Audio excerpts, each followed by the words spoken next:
So I'm here with Carl Abbott and Paul Tomlinson following Gresley's 2-1 win over Anstey Nomads. So Carl, a lot of talking points in that game, but how happy are you to get a massive 3 points against a title contender? Yeah, I'm just beaming with and just full of pride tonight, Alfie. You know, I'm so proud of our football club tonight, the gate that we've got, you know, how the club's pulled together around Galley's family, you know, between the reserves and the first team, the support that we've been afforded as a football club by our kind of local, you know, leading sportsmen in you know, the two boxing boys. And then the lads have gone in and put on a display. You know, the truth be told, we haven't really been playing very well the last few weeks. You know, and we've come today on a sticky, uneven pitch. We played some good football tonight, and I just thought we were the better side all night. I thought we forced the action. I thought we moved the ball well tonight. We thoroughly deserved to win that game. You know, we never at any point in the game deserved to be behind. Listen, that's the way it goes sometimes. On Saturday, Cornwall were the better side and we won. You know, that's how football goes sometimes. We found ourselves trailing in the game, but make no mistake, we were the better side all night, and I'm really proud of the boys, and they've got exactly what they deserve from that game. I'm really proud of them, really proud of the football club. So you switched to a 3-back formation that ultimately helped you win the game. What were your thoughts behind that? Yeah, we just thought we just wanted to stretch the width of the game. So we wanted to get Danny and Kane to pull their defence the width of the pitch both sides. That meant they had to go and commit themselves out there, creating more space in the middle of the pitch for Seeley. We occupied the centre halves with 2 centre forwards. Again, that occupied markers, and we were just trying to make the odd man count. Really, give Seeley more space. They couldn't get a press on our back three, so we were still able to get an overload on the outside. So it was still like playing with a full back one side.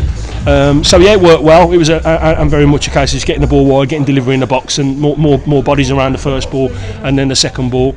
And you know, that's how we got the second goal. I thought we were really good. You know, we said at half time, be patient. You know, we can take this game in added time if needs be. And yeah, it worked, and then it was a case of sticking or twisting, you know, about whether we stayed that way to defend them having their little flurry, or whether you go back in to a back four. We opted on the aggressive tactic. Whether that's right or wrong now doesn't matter, because we closed the game out. So just really pleased today. But today's all about the football club, the local community, and the boys. You know, to pulling together, and what a great night for our club. And Tomo, whether he was man of the match or not, he was certainly the most fouled player on the pitch tonight. George Clark had a really good game, and he kind of forced he forced them to make a substitution, and the guy had been on 10 minutes, so that kind of just like exemplified how good he was tonight. He's outstanding, isn't he? He's 19 years of age, and he's got a real bright future ahead of him, George has, and I think tonight as well, with the crowd here, I think he's raised his game to another level that we haven't seen ourselves. And I thought he was absolutely outstanding. So yeah, I concur. I thought he was man of the match.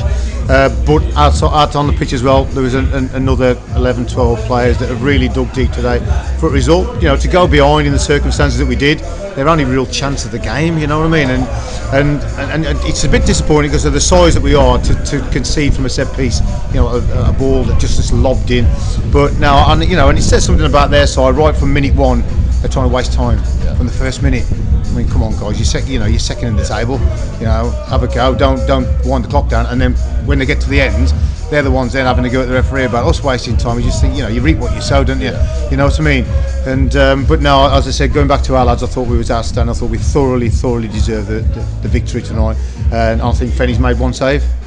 You know what I mean? They're second in the table, and yes, they were down to 10 men. You know, a really rash challenge from the kid. I'd be really disappointed if I was their manager in that player getting sent off for 2 very similar instances. I'd be really disappointed. But you as I say, you reap what you sow, and I thought we dominated and deserved the victory. Yeah, and you had a couple of boxers in the house today. With football and boxing, are there any skills transferable and any personalities that you could sort of transfer as well? Yeah, we had the lads. Zach and Fraser come in the dressing room before the game, because I just wanted the boys to take some inspiration from them in their sport, how they lock off what's going on around them, how they deal with the here and now, You know, they just lock into what's going on in that ring, and the events and everything else is just white noise, and you block it out, you know. And we needed to do that today because we've done that well all season, and we've just dealt with the games. But then there's more around this game because you know you're playing against that team. One of us is going to break away with long eat, and the other one's going to drop off into the next little group. And we needed to kind of block all that out and just focus on the game, play the game.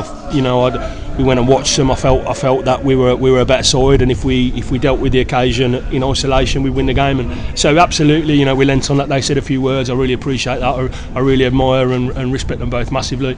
We're very fortunate at this football club that we can lean on the boxing community locally. You know, with Pete Robinson, our owner, and he's obviously his boxing club with training and things like that. And then for Fraser and Zach, you know, two people like them to come in and lend their support to our club and some words of wisdom to the boys is fantastic. Just so proud today, really proud. I thought we were great. And the minute, to be honest with you, the minute they came out in a low block after half time, there's no way you can defend us for 45 minutes. Not our prayer. You've got to take us the other way. And as soon as I sat in a low block, I knew we'd win that game. Cheers, guys. Thank